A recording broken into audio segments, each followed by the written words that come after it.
two articles came out recently that can change the face of modern entertainment as we see it today. Now, one you probably saw is... Yeah, let's get the closed captioning on, because I don't know what his accent is, but it took my brain a second to click what he was saying. Two articles came out recently that can change the face of modern entertainment now, as one we you see probably it today. saw is a Variety article that explains that Disney is looking to expand its outreach towards Gen Z boys, aged roughly 13 to 28, because Disney's recent content has not hit that core demographic as hard as they'd like. Now, it's important to note that the article does mention how both Sony Pictures and Paramount have about roughly the same market share of Gen Z boys as Disney. Now, the other article is about Netflix from The Hollywood Reporter that states that 50% of the people who use Netflix watch anime to some extent.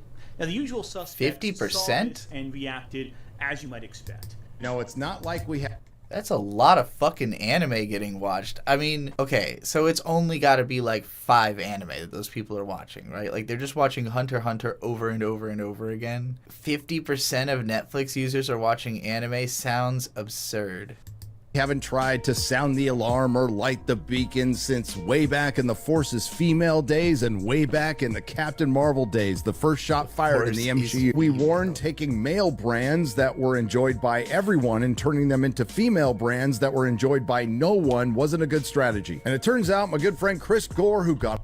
I feel like I'm already getting loaded up with political perspective here. Like, the Star Wars movies just sucked. People liked Rey in the first movie, and then the movies just went to shit because they didn't develop the character in the way that people expected or wanted. A lot of the other shit, like all the MCU shit or whatever, as people like to call it, that's literally what got me into it. I finally started enjoying Marvel because it got so feminist. It became interesting. It became watchable. It's not for no one, you know, like, it did work. I would have thought that Disney, being a brand that was mostly very feminine in the first place, you know, would have felt like they needed to make Marvel less of like a boys thing to fit in with their brand, you know? And so to think that they're like, oh shit, we're losing the boys. It's like, did you want them? You're Disney. What the fuck are you talking about? Disney's not Disney's not for 13-year-old boys. Like, this seems like a person who thinks Japan is a conservative haven. That's what I'm worried I'm gonna get out of this. We'll see what we're getting. A lot of clapback for this quote was right. Disney turning Star Wars and Marvel from a boy brand into a girl brand will prove to be the costliest decision in movie history. And as usual, I mean, that could possibly be... Is this the same dude as who's in his avatar? Wait, is this the guy talking? The corporate legacy access media. This is the guy talking? Why does he in his avatar look nothing the fuck like that? He looks like Jeff Thu in his fucking avatar, and he's like a bearded old man. Media finally catches on to what the fans that they loathe so much have been saying years too late. Oh wait, that's Nerdrotic. Never mind, it's not the same guy. His voice is oddly similar. This should come as no surprise. No, it's not. I forgot what this guy sounded like while I was paused. These people have been complaining about the woke Disney mind virus for a decade now, at the very least. And that got laughed out of the building a few years ago. Oh god. See, this bothers me. I hate when a video essayist that I don't know yet starts off with a whole bunch of clips of other people talking, because I don't know who you fucking... I don't know your voice yet, goddammit. Like, stop showing me all these people. I don't know these people. I don't care about Chris Gore. Just tell me the things. And it, along with a few of their own failures, finally convinced someone at Disney, accounting probably, to reverse course on the social justice stories. And of course, anime is the opposite of the woke. Okay, so this is the guy, right? This is the actual guy. God damn it, he disappeared again. Now it's the critical drinker. Okay, so he's making fun of all these anti-woke grifters, right? Like, because that's what the title here. This segment is called Anti-Woke Grifters Don't Understand. I wish you had come out at the top of the video just like, I'm about to show you a bunch of people I disagree with who suck. You really got to make it clear what you're doing, because so far you're just like showing me all these guys who suck, and I'm like, where are you at? Like, what am I watching right now? You're being too mysterious. There's a reason people like in the West are starting to draw more and more towards Korean or Japanese if I had filmmaking. looked at It's this precisely time code because and it's a seen bit that the different from what chapter we is called get. Anti-woke grifters don't understand. That's a good thing. Okay. That's why when I went to Anime New York City, I saw a huge poster for the upcoming adaptation of Go For It Nakamura, a manga I actually reviewed years ago on another website. And you can tell it's extremely not woke. Nope, not woke at all. Don't look at the contents of the manga at all. And if you go back to Crunchyroll's Anime Awards, which are voted by Western fans as to what the most popular anime... This is the segment I'm the most curious about. Who is more woke, anime or Disney? I assume he's going to come away with anime being the answer, because Disney's not that terribly woke. And also, I think he might be a fan of anime, possibly. I don't see any Disney shit back here. I see Pokemon. Well, okay, there's a Star Wars book, but if you're a Star Wars book fan, you probably really hate Disney because they fucking discredited all that shit. What else do we got? We got some Sailor Moon Berserk, so very 90s. This looks like some kind of hell of a boss, but I don't fucking know who this character is. Anime is in a given year. The very first winner was totally not Yuri on Ice, which is, I mean, why would something that woke win the award? It's not like it's... Elaine says, I hate nerd sets so many millennial white YouTuber guys has. There's always just a shelf with a ton of media they own with one or two LED signs with the most generic nerd aesthetic. I think it's usually about trying to convey what your taste is instantaneously. It is like an identity politic kind of thing where, you know, you're trying to basically say, look at my credentials. I'm allowed to talk about manga because I've got 700 of them behind me and they're all the classics are there. In my case, I would often like build a set that had like every single thing up there is specifically chosen to represent a different aspect of my taste so that you get the whole spectrum of it. So I get why they do it, but yeah, it ends up just looking generic because everyone does the same shit and most people have the same shit. Like, yeah, okay, we all like Berserk. Cool, you've got Berserk. Like, you don't need to show off your Berserk, you know, like, but I get it. It's popular or something, right? Oh, and by the way, also it makes you look like late to the party if you have the big black edition Berserk and not like 300 OG Dark Horse editions. No, I'm kidding. It also won the Owning media is dumb. Just read it online. Tokyo Anime Awards that year. The author's as well. dead. You This can't year's benefit Tokyo him in Anime any Award way by Festival buying his has book. revealed the winner for the country's biggest anime poll that had 257,348 Pretty sure he votes didn't this have year for what they think is I the could be anime wrong. of the year. The poll ended last Thursday, and it is finally revealed that Yuri on Ice has gotten first place How old with is this? 41,439 Okay. votes. Joker Game was second place and came pretty close with 37,552 votes. Look, if there's one thing that the anti-woke grifters understand less than Western media, it's Eastern media. But undeniably, there's something... That's where you should have started the video. That should have just been the opening of the video, was that statement. Look, if there's one thing that the anti-woke grifters understand less than Western media, it's Eastern media. And then you could have played all those clips. Something anime is doing right that appeals to a wide audience. Gen Or Z not, 'cause boys, I don't wanna most hear all notably those in this assholes. equation. So what is that special sauce? I don't think it's easy enough to figure out what it is for every Gen Z guy because everyone's individually has their own tastes, their own personality, their own wants in media. But as a fairly young millennial, I think I can figure it out. Especially as someone Fairly who, young millennial. you know, He means he's on the younger side of the millennial spectrum. Fairly young millennial is such a funny way to put it because just millennials are not young. If you are a millennial, you are like 30, and I think you have to be 30 by now. Again, I think he means he's on the young side of millennials. But even then he said fairly young millennials, so I'm like, where does that slot you? Just say how old you are. Don't be coy about it. watches anime, as opposed to many of these grifters who couldn't tell you what the most recent, watches anime. If you can hear this image, you get it. I don't know the fucking words. As opposed to many of these grifters who couldn't tell you what the most recent Japanese film they've seen is. Yeah, what is the most recent? Yeah, so like I would have done this video where I would have been like, this is Inuyasha. Anime's always been for women, and then that's the video. Japanese film, or at least entertainment that you even enjoyed so far? boys anime has always been for women. What am I thinking of? See, a lot of them would be older ones, like Old Boy, for example. I really enjoyed that one. I know it's not Japanese, but yeah, probably stuff like that. Crouching Tiger, Hidden Dragon, I really like that, and it's like Chinese, I think. You serious? Now, first thing I will say right now, anime is a medium, and as such, there are a lot of great anime and a lot of bad anime. I assure you that isekai slop anime, which, while widely popular, is undeniably of a lower quality than your average blockbuster. There's a reason why, despite hundreds of anime coming out every single year, you usually only hear enthusiasts talking about 15 or 20 different shows, and usually only for while they're airing. You know, even though they both came out in the same time. 15 to 20, I mean, yeah, that's probably how much, but like, damn, that would be, I would feel spoiled if 15 to 20 anime I enjoyed came out in 1 year. I'd be like, this was a fucking phenomenal year for anime. This is crazy. Time, no one was hyped for the next chapter of, say, plus-sized Elf, as they were for Jujutsu Kaisen, for obvious reasons. But then again, well, not nobody, just most people. Sometimes slop anime does get widely popular. But again, what is my determination of quality? It's all subjective on my perspective.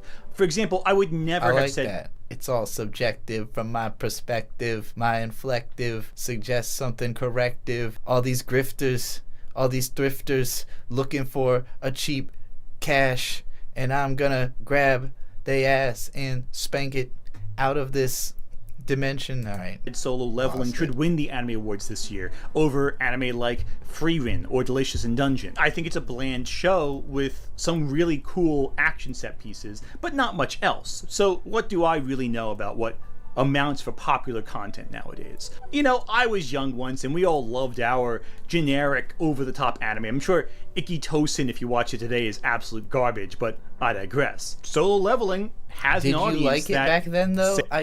Man, I feel like as a YouTuber, you will, no matter what, innately put more of yourself into what you do than you realize. And a lot of YouTubers try, like, they're really trying their best to be generic. And I don't necessarily think this video is doing that, but there's an element of, like, I'm trying to keep it to the point. But he keeps accidentally raising my curiosity towards things by bringing up very specific shit that I'm, like, way more curious about. I never actually watched or read Ikki Tosen because it seemed too perverse for me at the time. I caught on to that kind of thing later with Seikon no Quasar. That was the first one where I felt, you know, I was in my gooner phase, and like, but I was a bit older. Ikki Tosen was like foreboding to me as a teen. I was like, oh, there's like too much obvious nudity and sexuality to this. But I remember people online who wrote about it who convinced me that it was actually good. It's like Romance of the Three Kingdoms in high school or something. You know, again, I never watched it, but I know there were people who legit were like, no, Ikki Tosen is good. And that's how I feel about Quasar. And like, I am curious, like, if I watched that today, would I just be like, this is fucking filth, why am I watching this? Say the most recent Marvel film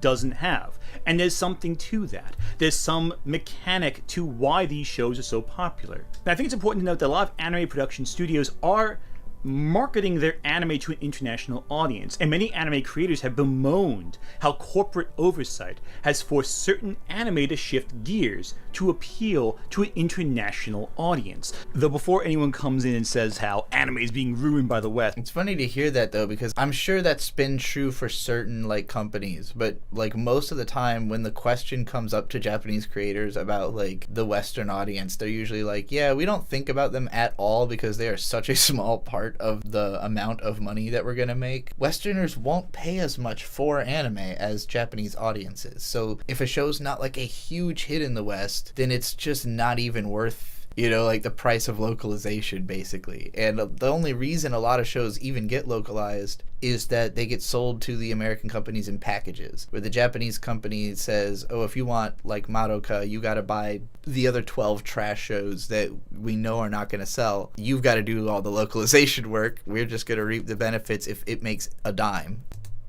Don't forget that the far right, and they might not even localize it. They might buy some of that shit out of the packet and just fucking not even bother. Oftentimes, I think like there's an agreement that they have to localize these things, and that's why like Crunchyroll will have a bunch of just like the most shovelware 5-minute nonsense that like nobody watches, nobody likes on that platform. You know, Senseito has declared officially that they want to regulate what anime is made, not based on how much money it makes or how enjoyable it is by the public, but how much it conforms to their ultra right-wing standards. So let's not pretend for a second that it's Western imperialism ruining anime or anything like that.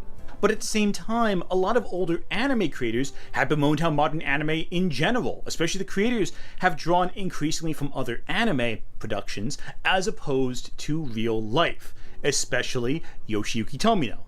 I'm just saying, Yoshiyuki Tomino did not censor himself when discussing the anime Your Name, Emakoto Shinkai. Of course, everyone knows Miyazaki thinks anime is a mistake, But you didn't say what he said.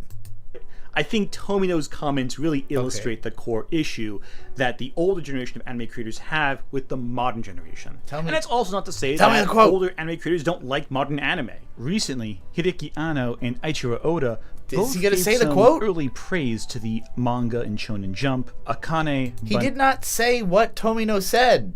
Banashi, which is getting an adaptation later next year. A lot of He even said comments, like suggesting there was more than one comment. He will? Content creators will say that anime is the medium with the most creative, most baiting in this video. The the fucking, what's the word I'm looking for? I'm 7 minutes in and I'm just like, I feel like I've just had the meat dangled in front of me. Edging, yeah. That's a However, at the same time, many anti-woke grifters have tried taking anime to use as ammunition for their particular culture war. And nowhere is that more clear than when looking at a recent controversy where a male VTuber used a voice changer to sound like a girl. Hermit, the most I've ever agreed with you. We need to evaporate people who bring up the Miyazaki quotes in 2025. Just the fact that when it was on screen it said 2014, like I literally thought, wow, like it's been 11 years of us talking about that goddamn quote. Miyazaki's been saying that shit since the 70s. So people act like he's talking about modern anime. Hayao Miyazaki's conception of what modern anime is as a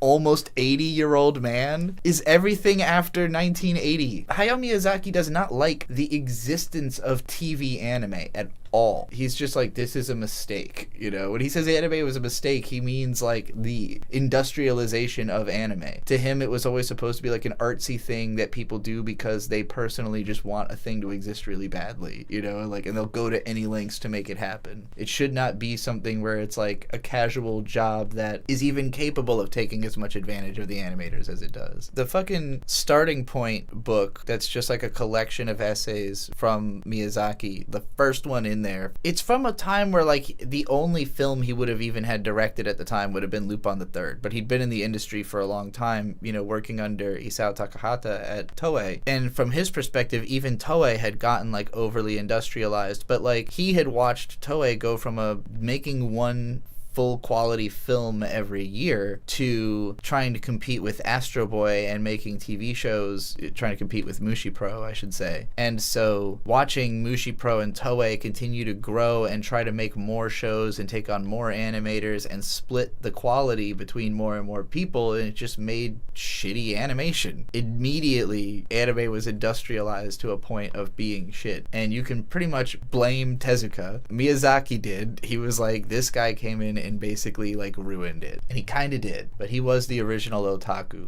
Tezuka had to was become basically the first Hatsune otaku. Miku if she signed up for a certain Aryan first German nationalist party, but that's just silly and dumb, and you know, everyone thought it was ridiculous and pointed out how bad it was of an idea. But I digress. There are many grifters out there who try to take anime to use as ammunition for their culture war, arguing that the East is how you should do media, and the fact that the West is becoming so woke and so pro-LGBTQIA and so pro-diversity that people are flocking to Japanese media to find an alternative. This is kind of difficult to square away, however, when you look at anime as a medium. Many of these grifters got angry at the casting of the live-action One Piece, arguing it was too woke, too diverse, even though every single actor was hand-selected by Oda himself, the creator of the series. You can, of course, tell when it's especially like funny to think because like all the characters in the manga are explicitly like Usopp is from Africa canonically. Oh, you mean like the manga about picking up different people from all over the planet has people from all over the planet in it? Like it just seems so obvious on the surface that it would be ridiculous to complain about.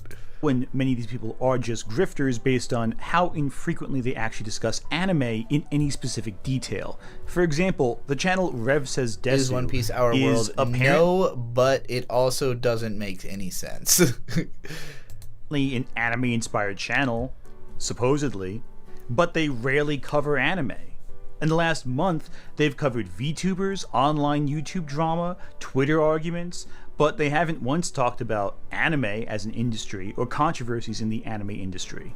Just American internet controversy. I was not under the impression this channel was an anime channel. I just thought they were a vampire VTuber. Okay, actually there's one anime thing they do talk about. What's up guys, Rev here. Today we're gonna discuss some culture. Proof that a picture can be worth 1,000 words. Until it's banned, of course.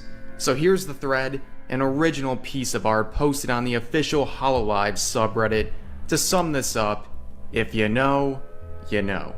Elaine said, "There's no freaking way I'll be your lover unless it's pretty popular right now, and as an exclusively lesbian show, I don't know if men even show up. Anyone going to anime to escape woke is crazy." I mean, yeah, and like, it's just, they have a different woke, too. The fact that Japanese woke and American woke are not the same causes a lot of, you know, like, where something that is Japanese can be woke and still look a little bit conservative through an American lens, and so the American conservatives are like, look, it's conservative. And it's like, no, it's just Japanese woke, you know, like, it's a little more subdued, a little more chaste. The characters already had blue hair from the fucking start, so I don't know how anybody thought that anime could pass for conservative, but, you know, whatever. Perfect. A lot of the conflict has centered especially on anime dubbing and localization. But the argument that Western influence is changing anime to fit our Western local standards. When localizers constantly push their own political propaganda into the pieces of content they're supposed to be working on, yeah, I'm not going to be sitting here sympathizing them when they lose their jobs, and that is exactly what is happening right now because Crunchyroll is going through a ton of... This is the manner of speaking where you're like, as long as I don't stop talking, I'll sound smart, but it sounds like she's flying by the seat of her pants, like trying to talk that fast. Like she's literally talking as fast as she possibly can, but she's like, I gotta do it. This is my bit. I'm like the smart redhead, you know. Layoffs, and recently there was a big AI blunder controversy where we found out that localizers are actively being replaced by ChatGPT. This is, of course, a big misunderstanding of how localization as a process works. Localization often takes words and terms and ideas from another language and alters them to become communicable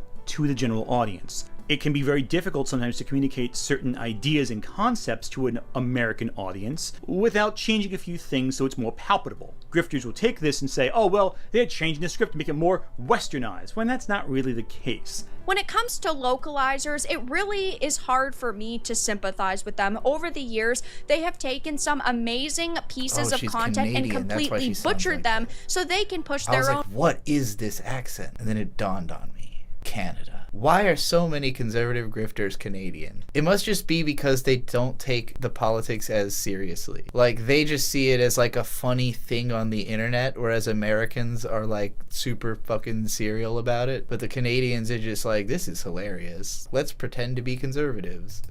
Personal political ideology into this content, and then of course they feel high and mighty, they feel like they've got the power, they feel like they're untouchable, and then they do it to several projects, and now it seems that they are getting a little bit of what they deserve. They're making foreign concepts palpable and understandable. That way we can communicate ideas that may not be immediately communicatable in that sense. For example, certain forms of Japanese comedy, certain historical figures, certain puns and wordplay jokes that just don't translate well into English. You gotta change them somehow, and you can't just say the exact same joke as is in Japanese because the humor won't be communicated. Of course, some dub scripts have taken liberties. This video is very disorganized. Like, I kind of feel like he's just pulling random shit that these grifters have said that, like, reveal them to not really know that much about anime, and then being like, well, see, this is how it actually is in anime culture. But it's like, all of it's so anecdotal and random, you know? Like, there's not, like, set topics or, like a through line other than look at this is wrong and this is wrong and this is wrong, you know. It's very like and then kind of like writing. It's a little exhausting. I feel like we've watched 11 minutes and I don't feel like I've gotten a lot of point. All the point has been is look, grifters, and I'm like, yeah. I'm really curious about this part back here. But these liberties would have to be signed off on by the original rights holders. The Dragon Maid dub is one example of a change that was signed off by the original creators. Meanwhile, the lovely complex drama involving Jello Apocalypse was not signed off. I by the don't know original what creator, any and of that thus is. Did not get through to the final product. Most of the changes are imperceivable. He just keeps bringing up so much stuff, and I'm like, wait, did he ever actually say the fucking Tomino quotes? Did I forget? Did I fucking... Without directly comparing them to the out Saba. Even though that is the would-be heart of the controversy, the real controversy came from Jello's arrogance. It also came from the ongoing conversation about what an adaptation should be. How much freedom should the adapters have?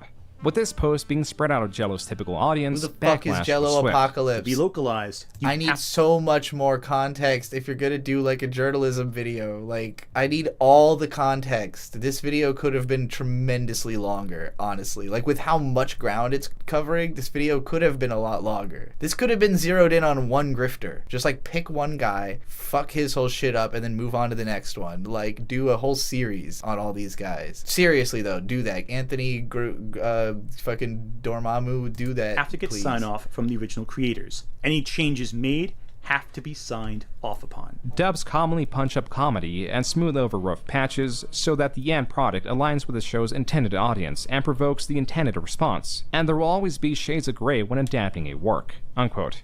The statement also expresses disappointment in Jello's lack of professional discretion, enough so that they, quote, will not be working with him in the future, unquote.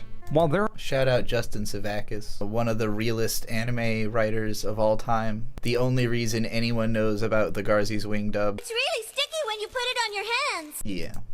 enough so that they, quote, will not be working with him in the future, unquote. While there are videos that cover Jello from a larger perspective and focus on his arrogance and possible artistic vandalism, a fair portion of videos lambast Jello for being inaccurate to the story, for adding his own spin and changing it to fit his views, which is arguably true. However, they themselves are very much guilty of this, of entirely lying. I wonder how Justin Savakis would feel about being presented as, like, the person who brought Garzy's Wing dub to the world. Like, that is such a fucking hilariously auspicious, no, that's not the word I want. A word like that. And changing the story, stating things that did not happen, and somehow showing a lack I see of this care of the dude source in everyone material. else's Luckily, videos there is about this how video, someone's a or piece rather of stream shit. VOD, titled, Did Jello Apocalypse Get Blacklisted from Anime?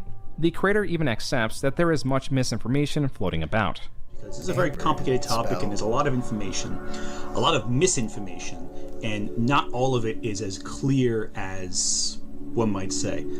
Discotech and Sound Cadence confirm all of the scripts that Jello worked on were then revamped by a head writer, by supervisors, by Discotech, and ultimately by the Japanese licensor. Nowhere in that statement is evidence that the script was revamped or improved by its reviewers. It only states it went through the aforementioned parties, but does not state whether they made changes. Justin even confirms Japan made no changes. That's one of the reasons why the rebuild of Evangelion dubs took so long to be produced. Like, because, okay, I've realized why this is frustrating to me. Because there's kind of two different points being made here. One is that Japan is not as conservative as these guys think it is, but also they are just, like, wrong about facts. Like, this point that's being made is like, okay, they're trying to say that the localizers changed things and actually the Japanese staff approved those changes. Well, that would mean that the anime is woke. And so their complaint that anime is getting woke is accurate. This video is arguing that anime is woke, right? So the grifters are right that anime is woke. They're just wrong that it was ever not woke. I think maybe that's the point this video is trying to make. To me, it's like you're making two different arguments at once. Like, proving that they're wrong about this thing doesn't prove that they're wrong about the other thing. Okay, can we focus on, is anime woke or not? Anti-wokes don't realize they like woke stuff. So the reason that I haven't made a lot of videos calling out these conservative grifters is that the grifters know what they're doing. The audiences don't know what they're doing, or if they do, don't care. You think that's what he's getting at? I would think so, too. I mean, he's calling them grifters. Like, he's basically saying these people don't know what they're talking about, they don't care what they're talking about, they're very willing to be wrong and face no consequences for it. The people who watch their videos don't watch the ones that point out how wrong they are, or they just assume that those are just woke, mob backlash or whatever. But yeah, it just makes it difficult, because if you're poking holes in the arguments those people are making, it's like, well, I know they're grifting, you know they're grifting, their audience isn't listening to us, so who are we talking to? I guess if you can make it entertaining in the sense of, like, if we're, like, bullying them, which I tried to do this with that video, I did The Critical Drinker did not watch Thor Love and Thunder, and it was like an hour and a half of me, like, screaming about this, and, like, most of the response was just like, yeah, of course. Like, nobody who likes criticism likes The Critical Drinker. It's not, it's not for that crowd. It's not for people who actually like movies or care about if they're good. It's someone telling you, broke conservative, who didn't want to go see the Marvel movie, why you don't have to, and you can stay at home and watch the internet. Is it an action comedy series? I just can't tell. When will it end? Only when the wokes have made everyone gay. Don't watch films unless you want to suck dick. That's the message I got out of She-Hulk. I've been the literal thinker, and I love milk. Like, that's the point of those videos. Changes that were trying to be implemented for the sake of clarity to an English-speaking audience were not being approved by Studio Kara. Arguably, some of these changes I like the should have been closed caption. The automatic caption said Studio Car. Because Kara. there is a mixed opinion on the quality of the dub for the rebuild of Evangelion series, entirely thanks to the lack of localization in the later iterations available on Amazon currently. Here's another interesting tidbit, by the way. Remember that Hollywood Reporter article I mentioned earlier in the video? That one? Yeah, so Netflix revealed that 80 to 90% of users choose to watch anime dubbed, which means that grifters trying to jump on the anti-dubbing train are actually running counter to the way most people enjoy anime. Add to that the concerns about using large language models, or AI, to translate anime. A lot of grifters will argue that to avoid localization problems, just use AI. Where is this guy from? Sometimes he sounds American and sometimes he doesn't. I can't tell. Pure, unfiltered version of the translation process. Hey, what's up, guys? Rep here. Maybe it's just being internet socialized and not having like a very natural speaking voice, but it's American and with a lisp. Okay. Today, we're celebrating Total Localizer Death. Now, there's been a lot of localizer-related drama over the past couple of days, but this article is the cherry on top. So in a recent interview, the CEO of Crunchyroll announced that their company is going to be greatly focusing on learn to rap. It helps. On AI-generated subtitles. It's a bad time to be a localizer, ladies and gentlemen. Well, some companies tried that, and audiences Eli, not the voice I expected. I know, right? Well, that's that channel. I don't know what their gender identity is. I just know that I don't even know what their politics are. As far as I know, it's like a very generic internet drama news channel.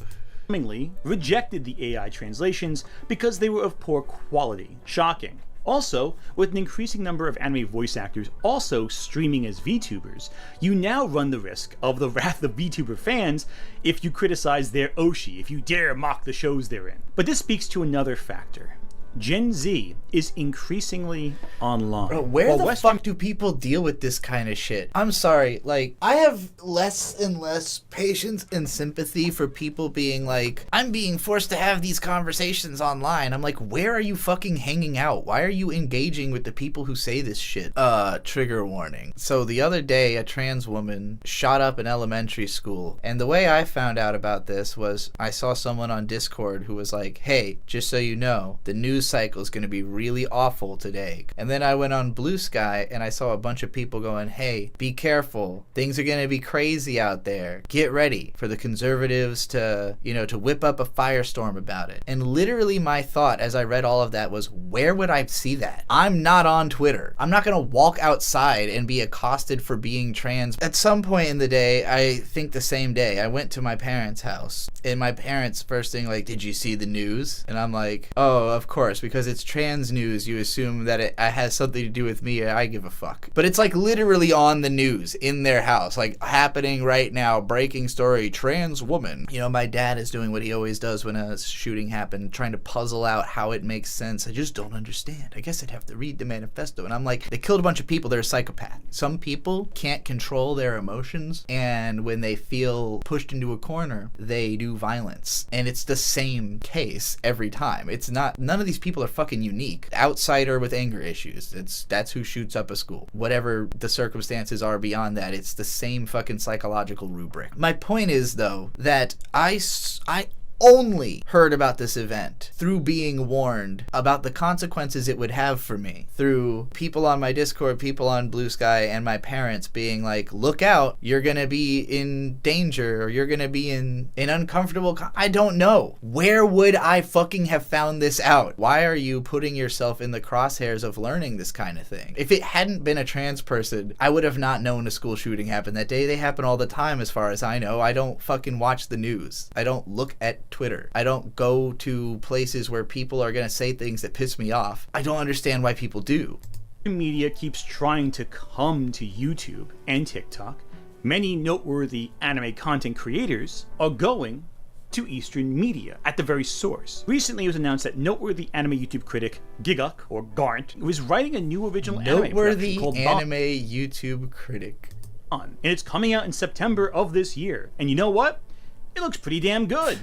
And obviously the fact that a well-known content creator is attaching his name to it is going to give this particular anime a boost in publicity among Western audiences. Yeah, that's how it got validated in addition, to be created. Bond's dub was recently announced, and a lot of familiar faces were announced alongside the production.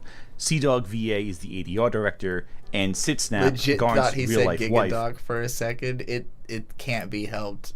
We've been joking about her name sounding like Giguk for a few months now. Is one of the main voice actors in the show. Whether this was done because these are people familiar with Garnt or because they're names that draw attention in the YouTube sphere as periphery to the whole Trash Taste podcast is up for debate.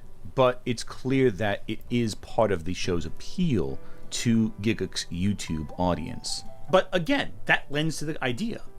VTubers, lore video essayists, reviewers, content creators of anime are more attached to the mechanics of the industry than ever before. Many have direct communication with industry veterans. Many are representatives of companies involved with producing and localizing and distributing anime, including Crunchyroll, which has direct ties with Sony. And while we can sit here endlessly to discuss the dangers of this kind of move, how this might impact how certain shows get promoted, what have you, and the quality therein, it's undeniably that Gen Z audiences... This is just a writing tip. Pick less vague language if you can. This guy has a tendency to say things like, you know, Crunchyroll has a connection to Sony. They're owned by Sony. You don't have to say it in like the least accurate way. Say it in the most accurate way. Have more of an in to this medium than they would have ever before previously. Also, manga is easily available online. Tons of animes being made available on streaming services that families already own, like Netflix or Amazon. Publishers like Viz are putting their manga available online cheaply. For comparison, Marvel Unlimited costs about $10 a month. The Shonen Jump app costs $4 a month. Less than half. Now, the Viz Manga app, which is separate from the Shonen Jump app, costs an additional $2 a month. By comparison, DC Universe, for a limited plan, costs $8 a month, while the full plan costs $13 a month. Even with both the Viz and Shonen Jump apps, you're still getting a better value than DC or Marvel can offer you individually. It's easier than ever to read manga, and that's not even getting into physical releases. It's an interesting point. Manga and comics are such different industries in like the way they operate, because comics is like you've got like a 30-page full color paperback stuffed with ads sold for like $4 or $5, probably even more. Manga, it's like typically released chapter by chapter in some kind of magazine where you're buying a whole fucking phone book for like $6 that's got a shitload of manga and and ads in it. And then, you know, they get the collected volumes later that you could go pick up. Like converting manga, particularly from just one publisher to an app, it just seems like a more natural transition because it was already released in bulk format. Like they already were everything in one place if you were buying Shonen Jump. DC is okay, so like I think Viz is a more apt comparison than Shonen Jump, right? Because Shonen Jump is literally just the one magazine. Viz is like the American branch of Kodansha or whatever the fuck. In that sense, they're more similar to comparing it to DC or Marvel, except that DC or Marvel is like a massive umbrella brand that owns all kinds of shit and has all these other subdivisions and stuff. And I would think probably tries to appeal to more demographics, but at the same time, the only comics that are like that anyone buys are like the main superhero comics. It's like if it wasn't for Spider-Man and Batman, I think both those companies would just evaporate overnight. If there were not Batman comics or were not Spider-Man comics coming out, the entire comic industry would collapse. It's like all being subsidized by the fact that those comics are popular, and in the course of reading those you might end up reading something else. But manga is similar, where like if it wasn't for, you know, for a long time it was just Dragon Ball, and that's why they had to keep forcing Akira Toriyama to keep writing it, because he was basically subsidizing the entire manga industry by existing. And eventually Eiichiro Oda took over that, but he has more help, where you got Naruto as a big deal and Bleach was a big deal, and now all kinds of stuff is popping off. Demon Slayer, Jujutsu Kaisen, these shows that are blowing up on a global level like right away because the availability is there. I can see why the DC and Marvel apps would have a much harder time like figuring out how do we fucking price this thing, because essentially we're trying to not like cannibalize the sales of our mainstream comics that are the only things keeping us alive. Like if we cannot sell Spider-Man at that jacked up price, then we can't sustain the business. So they probably just need more money than manga does, like to have the same product. Because if you're Viz, you've got literally all the biggest manga properties there are. I don't think any other manga publishing company could pull off what Viz is doing with those low prices, is I guess what I'm really getting at. Like there's a reason that Shonen Jump collected tankobon in the US were $8 for a long time when everything else was $10. Like they can just afford to make the price lower because the install base is so much larger. They just reduce the margin on each individual sale for the sake of the overall margin. Published by Marvel and DC cost a lot of money. Manga does not. And there's a lot of reasons for that. For one, a lot of comics are published in full color, while a lot of manga is done black and white with some color splash pages. The first omnibus for One Piece is volumes 1 through 3, right? That can cost you $17, maybe $11 if it's on sale. And that's 300, but that's only Viz manga of content. Like by contrast, let's see what we those got fucking here. Berserk volumes sitting behind him are not Ultimate cheap. Spider-Man right here. I bought this for $20. This is a $20 volume. Yeah, what did and as Berserk you can see, cost? it's a lot less than 400 pages of content. 6 issues, right? That's 6 issues of a comic book. Yeah, but you can't compare the pages either, because Western comics are way more text dense, way more panel dense. They take way longer to read. I would probably take longer to read one American graphic novel than one manga graphic novel just because of the pace of the writing. Omnibus has 18, 24 chapters of One Piece. You On get average. more out of a purchase of a manga volume than you do of one of these flippy, floppy trade paperbacks. In some cases, you Those just are get also the full entire color. volume of a manga just in one collection, because sometimes manga are short. So this right here, this is, how many pages is this? By comparison. This volume right here of Azumanga Daioh, the complete works of Azumanga Daioh, it's almost 700 pages. 700 pages. 700 and pages guess of the what? same drawing of a girl's face over and over and in over terms of again, money, though. this is as expensive as this. I can't imagine why kids don't buy these, but buy these. You know what I'm saying? But also another important element, manga volumes are numbered. Where do you start if you want to read One Piece? You start at volume 1, then read volume 2. Maybe you get an omnibus that collects volumes 1, 2, and 3 together. Where do you want to start if you want to read Dragon Ball? Well, you start with volume 1, then you read volume 2, then you read volume 3, and I so on. do think, as a kid, you would probably want the bigger book. At the same time, I think you're just really determined by aesthetics. You know, like, it's such an apples to oranges comparison to me to compare Spider-Man versus Azumanga Daioh. Like, they're just not even for the same. I mean, not to say that the same people couldn't enjoy both. I'm sure plenty of people enjoy both Spider-Man and Azumanga Daioh, but like demographically they are not the same. Like, I do think that American comic books have taken on such a like weirdly austere presentation because they are trying to be shelf candy for the nerds, and like kids don't care about the way it looks on a shelf. They care about the content of the book, and especially, if there's more content, I think they'll be more drawn to it. I just don't think that somebody's like standing in the bookstore and like picks up that Spider-Man, flips through it, and then picks up Azumanga Daioh and flips through it and goes like, I'm gonna pick up the Azumanga. Like, I think those people are in two different sections of the store, but I could be wrong. I just feel like that's it was a very interesting comparison. Start if you want to read Spider-Man. Do you start at Amazing Fantasy 15? That's the first appearance of Spider-Man. Now this but is a why good would point. someone know that unless they've done some prior research on Spider-Man? It's really hard there are many to crack stories into that serve as a comics great 'cause they're so jumping on fucking point. And a lot of comics, you can just labyrinthian. jump into it and not need to know decades of lore. But to an average reader, that's intimidating. It's far less intimidating to start with volume 1 and go from there than you have to. But yeah, I mean, this is just a problem of like the way that these two industries work, right? Where like manga is almost always just complete stories. There are certain IPs that have been resurrected over and over again, but almost never is it continually the way like Batman or Spider-Man are like always around, you know, like sometimes multiple incarnations are going on at the same time, and they just keep soft rebooting every, couple of years. Really, in my mind, every like time the author changes is kind of like a bit of a soft reboot because they usually treat it a little bit differently. Yeah, with comics, it's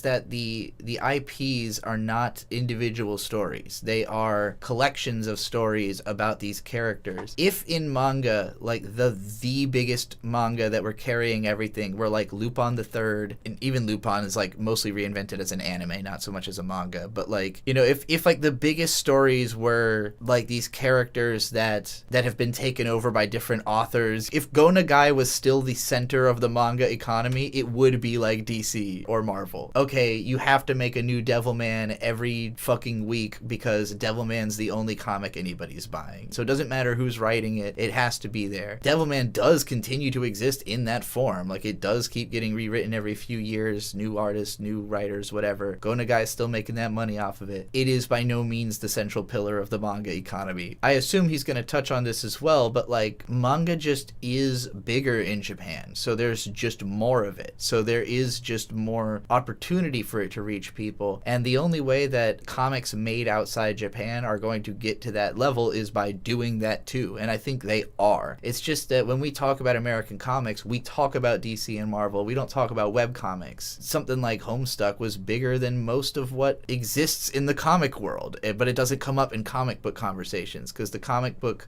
world has become this weird little like sphere, of just people who care about these few central pillar works, and manga is more sprawling. It's also why it's harder to be like a manga YouTuber, because you can't guarantee that your audience is all going to have read the same shit you've read the way you can with comics. A little research to know where is a good jumping on point for you to read a comic book character. Most people don't want to have to do research to jump into a narrative. Marvel Studios and Star Wars are having a similar problem themselves. For example, if you watch, say, Star Wars The Acolyte, you have to have some background knowledge of the prequels. And why would you watch Acolyte? What order do you watch The Acolyte in? What order do you watch the Clone Wars cartoon versus the Clone Wars animated movie versus the Genndy Tartakovsky Clone Wars cartoon from back in the mid-2000s, By the way, if you watch that one at all? The answer is always release order. Release order is always the way that makes the most sense. So it gets a little intimidating. All named the Clone Wars, where do you start? Do you watch that before Attack of the Clones or after Attack of the Clones? Obviously, a Star Wars fan knows the answer, but if you're just getting into the only time that the answer is not in release order is if you're watching the MCU, because Disney Plus has a playlist where it's in chronological order, and because of all the fucking retcons and shit that happens later, in movies accidentally releasing out of order of when they were supposed to, it does make more sense to watch it that way. time, it might be overwhelming to have 4 similarly named products and not know where to start. Star Wars What is order do you lucky watch the in that you have Monogatari episodes series? 1, You 2, don't. 3, 4, 5, 6, Spare 7, 8, yourself. 9. You can watch episode order like that.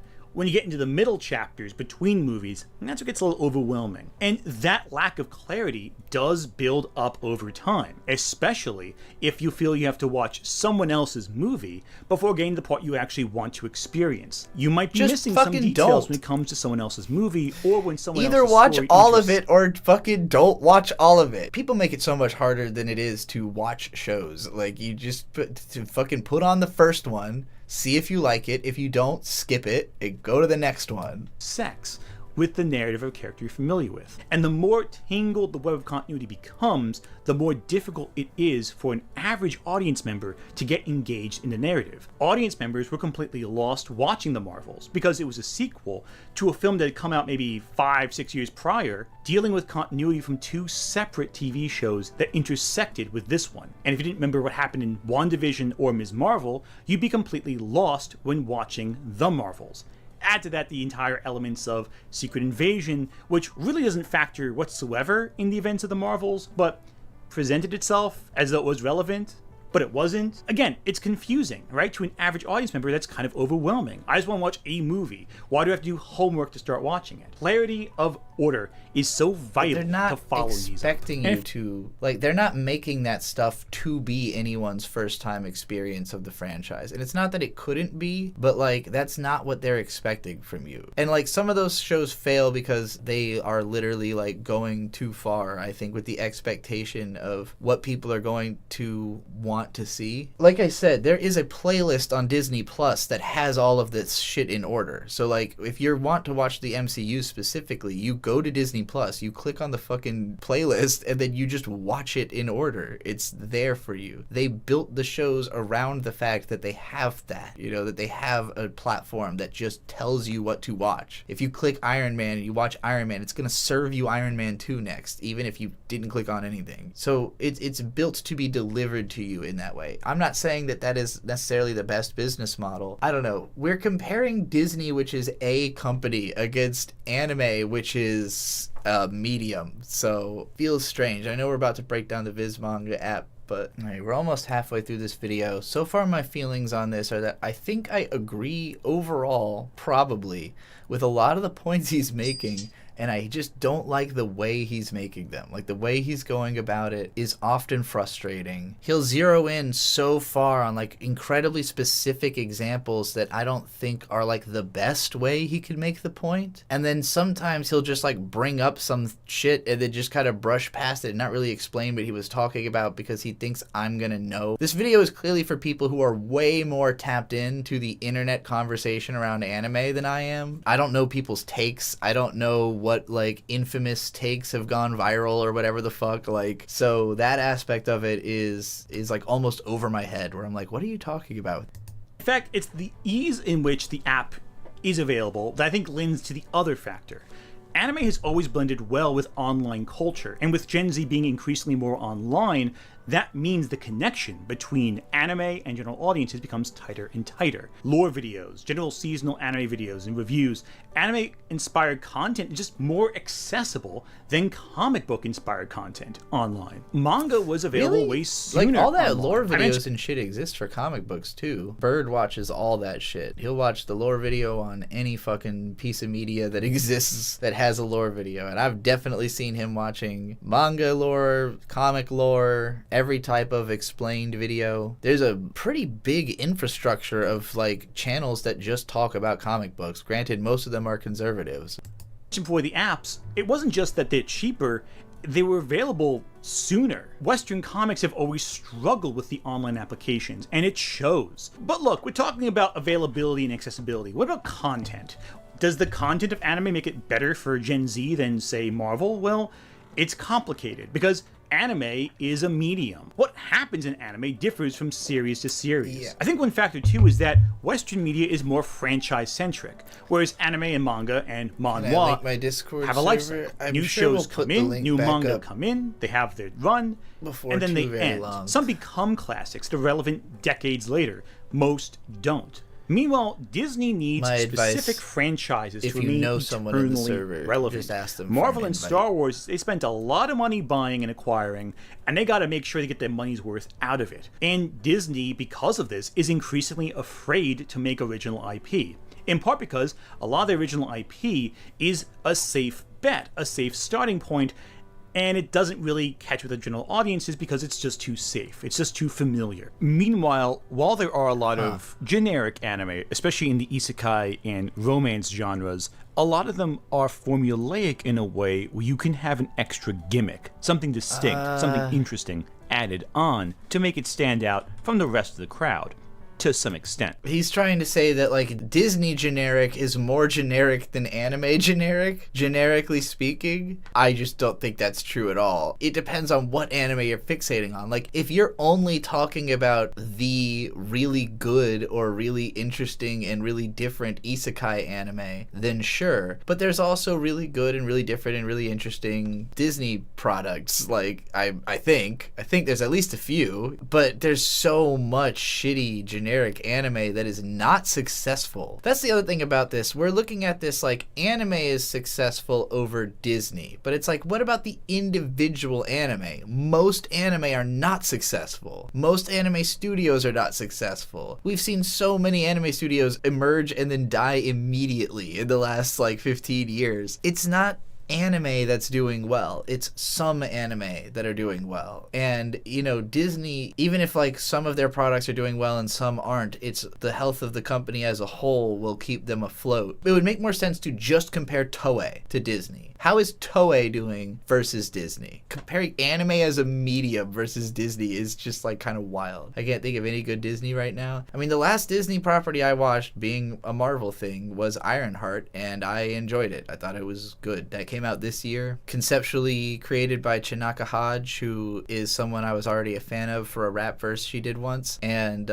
I think her show's really good. It was like executive produced by Ryan Coogler. I enjoyed it. It's the last Disney thing the Deadpool versus Wolverine. That was Marvel Disney. That was good. Thunderbolts was great. So I don't know. This year Marvel's been killing it for me. I'm 3 for 3 on Marvel properties I enjoyed this year that I saw. Oh, and fucking Fantastic Four is Marvel also. That was also great. So I'm 4 for 4 on Marvel things I enjoyed this year. That wasn't good. Which one are you talking about? Which one wasn't good? Deadpool versus Wolverine wasn't good? You're crazy. That movie was great. That movie was fucking hilarious. Anyway, back to this video. But another factor is that anime hits a wider range of genres.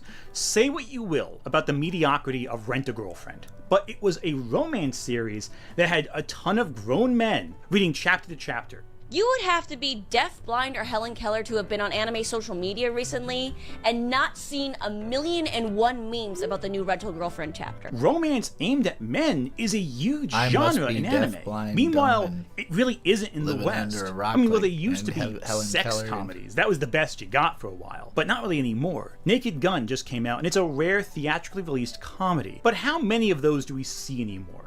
Romance and comedy are both increasingly uncommon among theatrical releases year to year to year.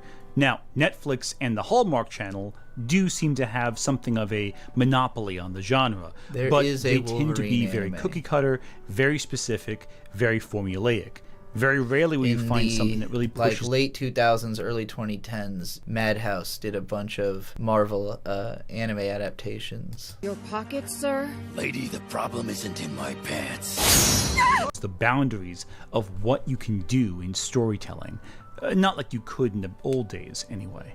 And none of these movies that get made, these romances, have teenage boys as their primary audience of choice. Anime is also one of the few mediums left that provides explicit content to audiences, without it being too extreme. Like, it used to be your average comedy could provide tons of sexual jokes and moments that, could solicit a reaction of some kind, either of shock or of something else. Nice beaver. Thank you. I just had it stuffed. Let me help you Marvel with that. anime video would be But dope. I have movies not seen any of them, and they don't really seem like my type of thing. Romance is flattened. There's barely any kissing or hand-holding. It's notable that the movie I remind you all, I had no interest in comic book media until it got woke. Until the MCU. Thunderbolts, I like that because I really like Yelena. I want to look at girls in my movies and hear their stories, and so that made it a lot more appealing. Not that they're all like that, but it also got way more meta, and I'm also a really big fan of meta. All that crazy ass meta shit really appeals to me. Fucking She-Hulk caused a ton of controversy because of a couple explicit scenes. So essentially, what we did was, when the scene came up, when things were happening, he literally closed his eyes and laid his head on my shoulder. Like, if this is my shoulder, like this is my shoulder, like this. And then I would just like let him know whenever it was over. And it literally, I will tell you what right now, took nothing away from the story. There were some people on TikTok that responded to Oppenheimer moments by recommending we bring back the Hays Code. That's how bad it's gotten, people. Meanwhile, anime is more explicit, and it's one of the few mediums available in the modern day that offers this consistent explicitness. One of the reasons why Ranma One Half or Golden Boy took off in the 90s was because of the explicit humor mixed with the heart of the series. Anime and manga cater to all different kinds, all different types, all different age levels, all different perspectives.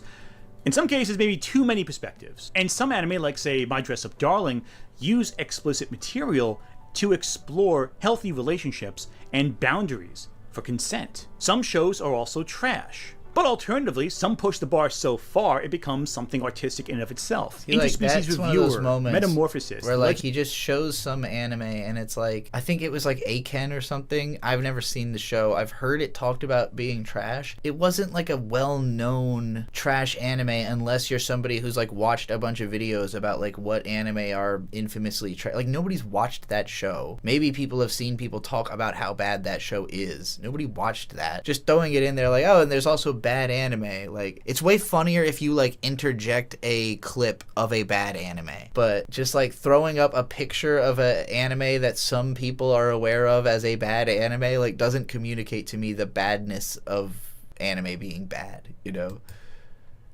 Of the Overfiend. These are works that are extremely explicit, but because of the nature of their stories, they're able to tell you something really interesting. Either a really good comedy using outrageous visuals to push the boundary way too far, to shock you, whether to use depraved horror to deeply upset you, to send a message about our society, or simply to communicate a cosmic horror story that makes mankind feel small and fragile. You couldn't do that unless you went to the extremes. See, like, I knew what all those images were, but I don't know if mentally you would connect those images to the things that he's saying if you didn't know what...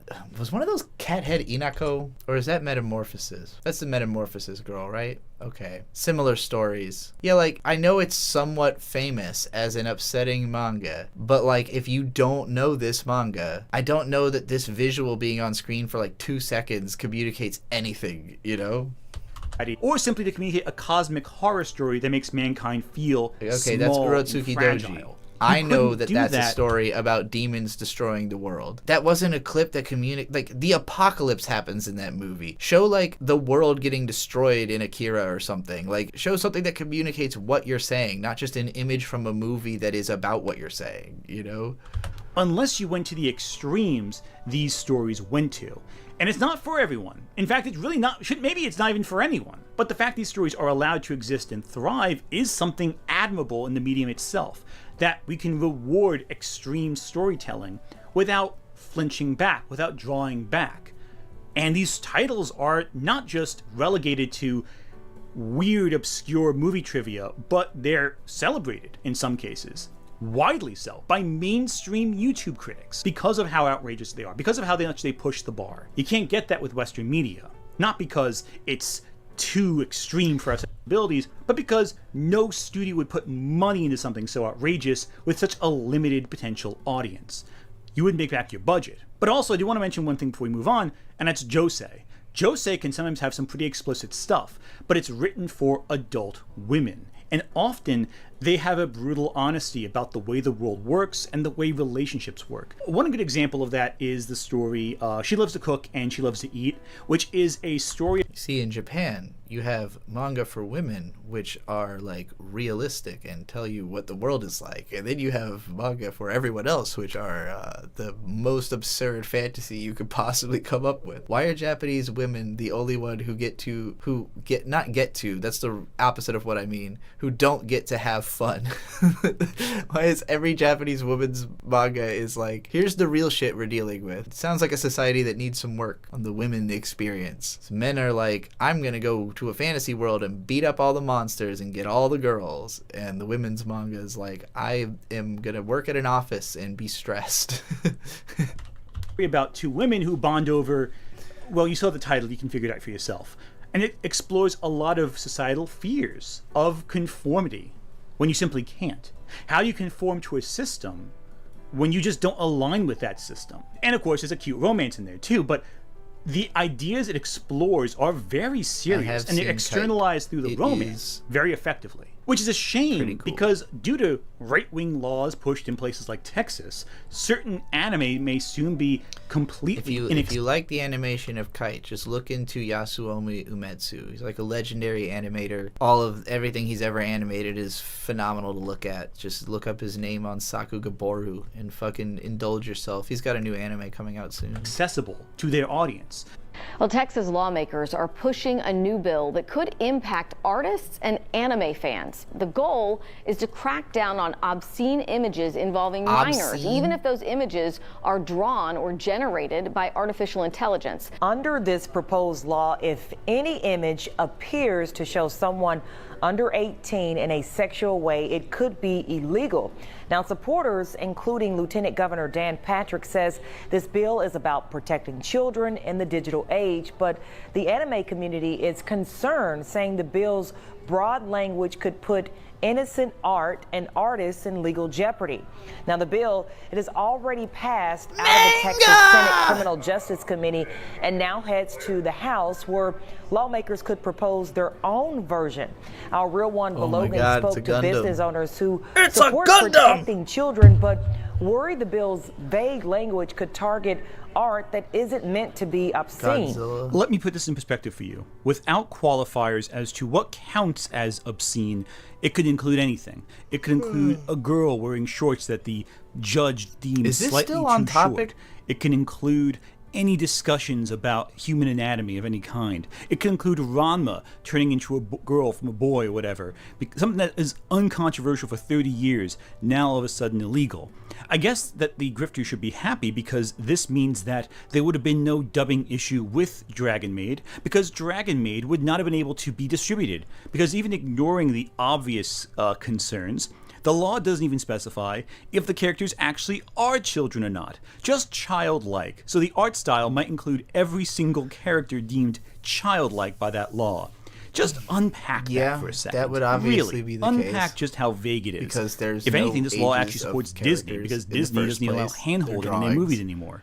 So let's be perfectly frank. When someone's like, but this character is technically old. They're technically a fucking drawing. They're not technically fucking anything. You could light them on fire and burn them to death in your hand, and it means nothing on a legal standpoint. I'm not committing fucking child murder if I light a photo of a child on fire, you know, like...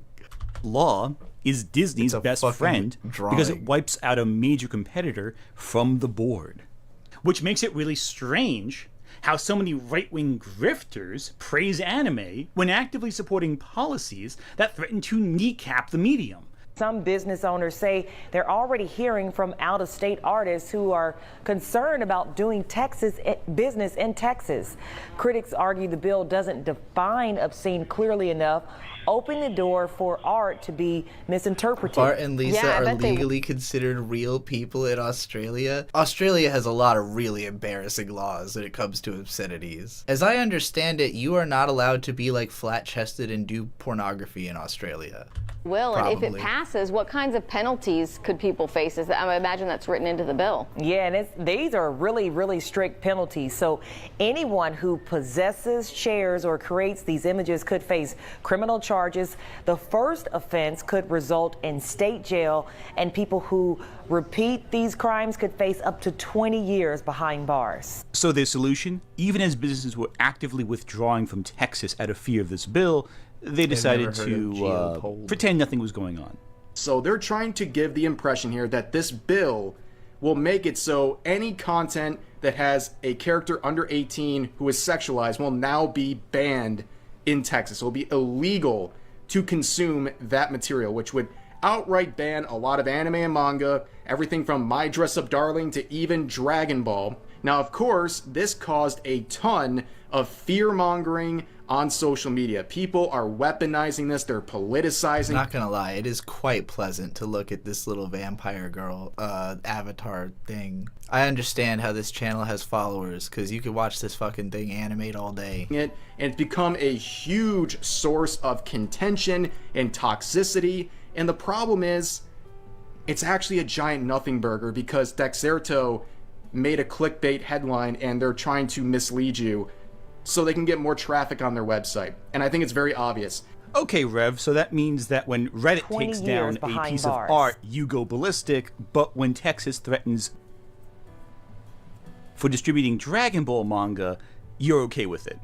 Okay, glad to see where your priorities are. You don't promote something and then cut its legs out from under it. That's ridiculous. Meanwhile, these grifters say that Disney is the wokest woke company ever woke, when they haven't made any content more progressive than Sailor Moon, which came out over 30 years ago. A little more to the left. Oh, right there. Oh, that's perfect. When these right-wing grifters talk about anime superiority, do they even know what they're talking about? There's a massive BL scene in anime, but Western media is too gay. But you're promoting Banana Fish and Yuri on Ice? Promoting stuff like Loveless? You know? What are you doing? They don't know What's about going on that with shit. that? Do you know how many people Or shipped care. Naruto and Sasuke? You know? I looked at 7 different fandoms on AO3. Harry Potter, Supernatural, My Hero Academia, Voltron, Sherlock, Jujutsu Kaisen, and Naruto. For Harry Potter, altogether the top 2 non-canon ships made up 24.33% of the fanfics in the fandom, while the top 2 canon ships made up just 11.07%. For Jujutsu Kaisen, Gojo and Geto are the top ship with 21.75% of the fics. And for Naruto, the non-canon ship of Naruto and Sasuke have 13.69% of the fics, while the canon ships of Naruto and Hinata and Sasuke and Sakura each have 4.31% and 6.94% respectively. For Naruto and This is Sasuke exactly what have I mean about, like, sometimes he makes a point that I don't think is, like, that good of a point, but he gives so much evidence on that point, and I'm like, this doesn't mean anything to me. I get it. There's a lot of gay shipping in the anime community. This doesn't make anime woke. This makes anime fans woke. have 342.7k posts, Naruto and Hinata have 279.9k, and Sasuke and Sakura have 276.9k. This is an example of how AO3 skews towards the non-canon ships because the difference was a lot bigger And on how there. many of those ships are even, like, how many of those fics would you even consider woke if you read them? You know, you just be like, I mean, it's gay. That doesn't mean it's woke. But Naruto and Sasuke still have more. These non-canon shippers carry the fandoms on their backs. The Fujiyoshis making your 2 faves fuck? Yeah, they're the backbone of your fandom. Without the non-canon ships and their fans, every fan base would be a lot smaller and would not be the same thriving community that you have. And how many people who are part of the industry are members? Where are these thriving communities? Where are they? Where are these thriving anime communities? I don't see this stuff. All this stuff that people talk about when it comes to the anime community. Where are these things? Maybe it's just that there's not an anime I love enough to find its fandom. Members of the LGBTQIA community. Like, for example, noteworthy VTuber Amelie. Guys, no. This was my bio-awakening. This cannot happen. This was the one time where I was like, why the lady hot? When I went to Anime New York City, Amelie's line was about 3 hours long. People in the anime fandom love her and her work. I've never heard of this person before this moment in this video, or like the earlier time when he showed her. This is a perfect example. I literally have no concept of who this is. Never heard of her, never seen her, never even seen a meme of her, never even seen an illustration of her. It's the first time I've ever heard of this person, and I'm like, I know I'm out of touch. Bisexual. And moving away from something as specific as homophobia into something more general, there's a ton of sexism from certain male fans where they think they're entitled as the primary audience of all animation, and that they're the sole arbiters of what is and isn't fandom culture. He warned taking male brands that were enjoyed by everyone and turning them into female brands that were enjoyed by no one wasn't a good strategy. And it turns out my good friend Chris Gore, who got a lot of clapback for this quote, was right. Disney turning Star Wars and Marvel from a boy brand into a girl brand will prove to be the costliest decision in movie history. And as usual, the corporate legacy access media finally catches on to what the fans that they loathe so much have been saying years too late. While this argument is prevalent in spaces about Disney media, if this were to happen in anime, you'd see a lot of normies probably nod and agree that this makes sense, but there's someone who disagrees with you on that one. The creator of Gundam himself, Yoshiyuki Tomino. Oh my god, we actually looped back around. Why? Why was there 30 minutes between him saying he was going to quote this and then quoting it? Why did we have to watch the Nerdrotic clip again? The stunning decision of script writing. Not model kit makers, not action fans, not men at all, but women, but his female fans for saving Gundam. To quote, "What I want modern day Gundam fans to understand is that Gundam wasn't same fucking thing in the West, by the way. Women created the entire sci-fi fandom. Star Trek was brought back by the women fans and the shippers, the Kirk Spock shippers. Like, it's always been this way worldwide. If you lose the women, you lose the audience." That's what this video should have been way more focused on, is not like the fucking price of manga, but the fact that manga, I mean, ultimately the point of this is, yes, manga is more woke than Disney, but like, you could have said so much more about how woke manga is. Like, you could have gone way in on the wokeness of manga. This video is infinitely broad, it really is. I start making vids about wokeness ruining anime to go viral. I mean, I could make fake videos about anime, wokeness ruining anime. What I would do is pretend that a bunch of 70s anime are just coming out and like complain about how woke they are or something, you know? By the play model enthusiasts. It was young women who first came to the after. Be like, they let Trixie drive in this episode of Speed Racer. Woke? Recording studio, and Gundam is a work that began with their support. And it was a work that had In the first episode, Speed Racer wouldn't let Trixie drive his car. But by episode 15, the woke mob, the woke mind virus had infected Speed Racer to such an extent that he allowed Trixie to drive the Mach 5. This shit is woke. I guess that's my anti-woke video voice. You know who else makes woke anime? My mom! Connection to the popularity of Gundam play models. So I think the most important thing is creating a work that will attract those kinds of girls to it again. I don't think movies as an entertainment industry can succeed without touching on that kind of fundamental portion. The very first fans of the original Gundam were women. Definitely not the play model enthusiasts with both. And women are how they've revived Gundam over and over again. In the 90s, when Gundam was waning, they filled it with pretty boys for Gundam Wing, and then it got big again. You know, when Gundam was waning in the 2010s, they filled it with lesbians, and now it's big again. Both Gundam and Raideen of well, the first. I mean, they did. Iron-Blooded Orphans was definitely some yaoi bait shit, but the newer Gundams are all they've hard steered into the Yuri appeal with the new Gundam. To be active. 90% were girls. Among a gathering of 1,000 fans, about 100 were boys. Around when the first cour ended, young women began to gather to the after-recording studio. It took until much later for male fans to make an uproar, around the time the series got cancelled. I thought, you're late to the party. Female fans and shippers make the core component. Rude Boy said, I can't lie, watching Naruto as a kid and seeing Haku, femboy character, confused the shit out of me as a kid. Haku is my fucking spirit animal. Oh, I know this guy, he's a fucking idiot. You talking about the Anthony Gramuglia guy, Marcy? Yeah, this video has been like making the correct point the wrong way for 40 straight minutes. It's been kind of frustrating. It's like this, he's not wrong, he's just right badly. Yeah, it would have been much better if he had brought the quote up at the beginning of the video and just focused the whole thing in on that. Like, just make the whole video about how core women have always been to. This is the closest I've liked an Anthony video. Well, damn, is he really that bad? He was defending Neil Gaiman after he got outed and somehow that spiraled into a transphobic rant. Ooh Oof. Well, now I don't feel bad about how hard I've been laying into him for this video, because the whole time I've been like, I mean, it feels like you're trying to defend anime as woke. Yeah, that doesn't sound very woke at all. Defending Neil Gaiman and going transphobic. That sounds wild. I guess I could see thinking defending Neil Gaiman would be woke, because Neil Gaiman is one of those male feminist types, but... Fandom. So, to act like young men are really all that important is underestimating the people who are there time and time again. To act like anime exclusively caters to those young men, well, that might be a sign that the most loyal... Honestly, if I, self-identifying as a man, was going to make a video about how feminist anime is, I would have just, like, interviewed a bunch of women about it. My version of this video would be like an Illuminati video, but where you got, like, a council of 6 women explaining why anime is woke, like, why women are buying manga. Members of the anime fandom are not being catered to.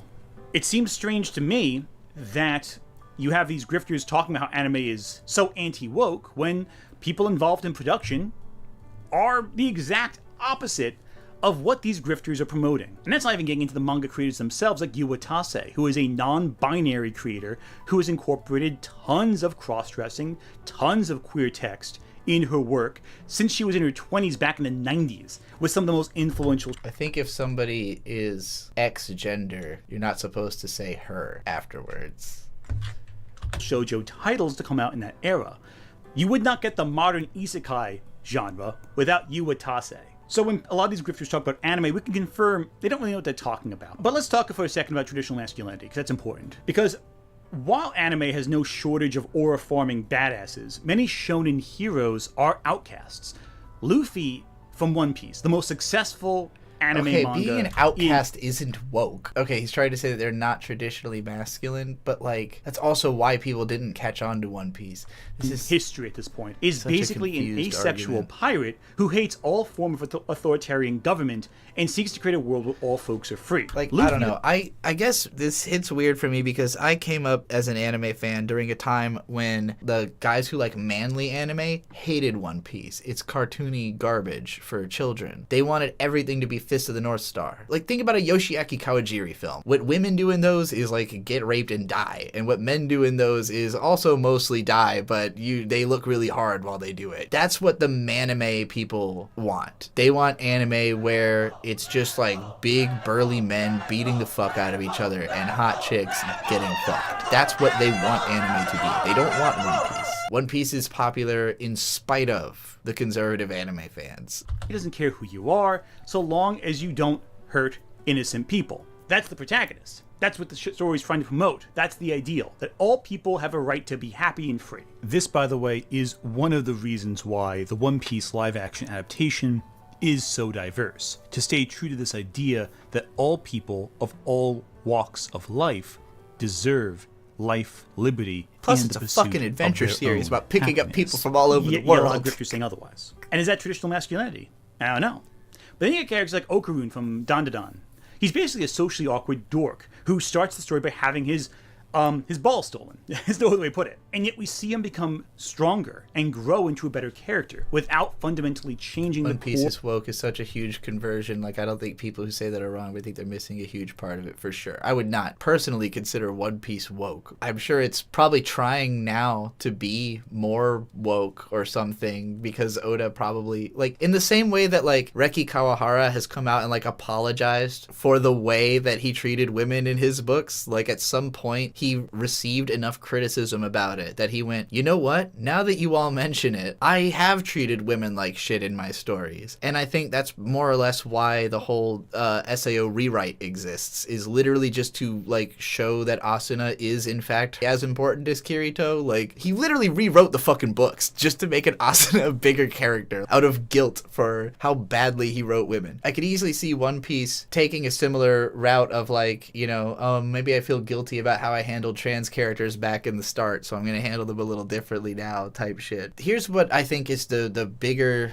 The bigger underlying issue that makes this video feel so weird to me is that woke, like people who are actually woke, and conservative, like people who are actually like give a fuck about this shit and talk about it on the internet, are both small minorities of the American populace, which is like 95% totally doesn't give a fuck whatsoever, has no interactions with people outside of their social bubble, has no reason to know what is a cultural conversation other than that they hear about it from the people having it. And it's like this very small number of people who are very loud because they need attention, who are trying to create this culture war that is entirely just in the mind. Like, you go outside and nothing's happening, you know? You go on the internet and people are arguing about how woke anime is. No one fucking cares. Trying to make it look like anime is overall woke or overall conservative is just preposterous. I'm sure there is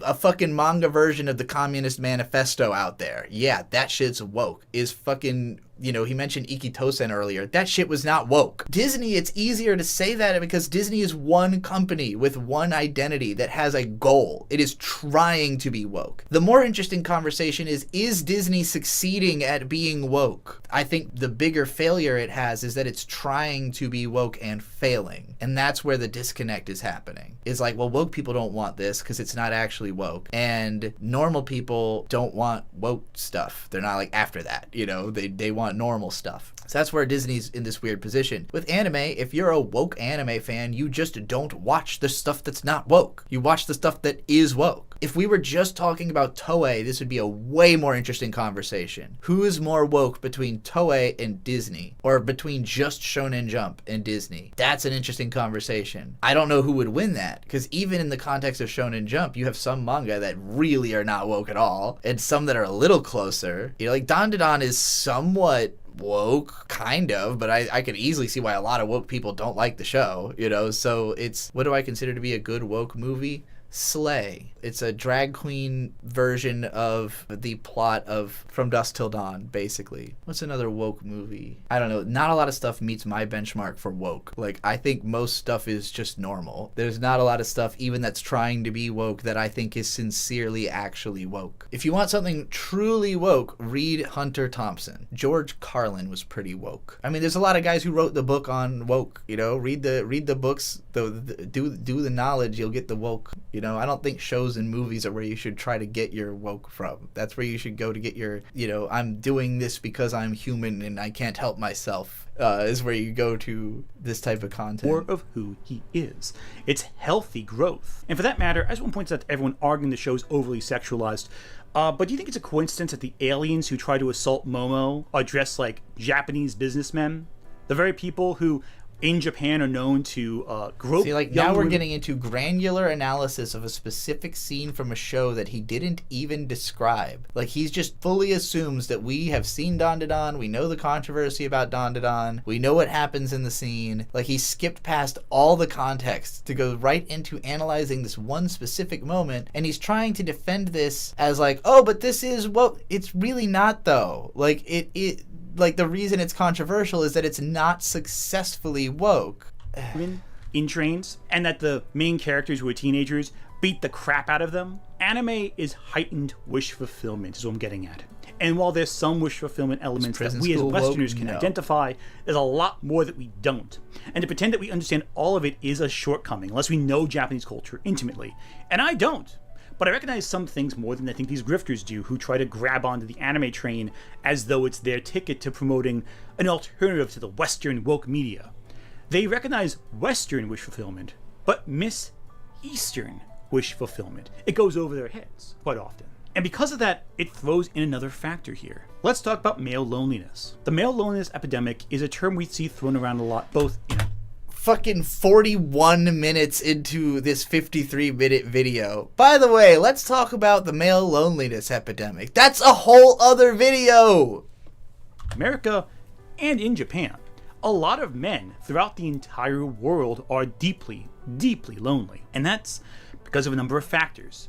From an inability to form new friendships, or difficulty interacting with people offline, or difficulty finding an... Iden Gold Rear, you said exactly what I'm thinking. I don't get the need to defend media. I just watched Ichi the Killer an hour ago. Nothing moral about it, but I enjoyed it. Yeah, like, it's this insistent idea that people think what they like, or not even what they like, how what they like is taken will, like, reflect on them. Like, if people think that this thing is degenerate, and they think I like that thing, then they're going to think I am degenerate. So I'm going to try to convince them to not think that. No. What you need to be thinking is, those people are stupid, and so I'm not going to listen to them. Not like I'm going to make a convincing argument and everyone's going to stop calling me degenerate. Like, that's not going to happen. Those people are going to ignore you. The people who already agree with you are going to go, yeah, you're right, stick it to those assholes. But, like, you're literally preaching to the choir. Nobody's learning anything from this video. People who already agree with it are going to come away agreeing with it. People who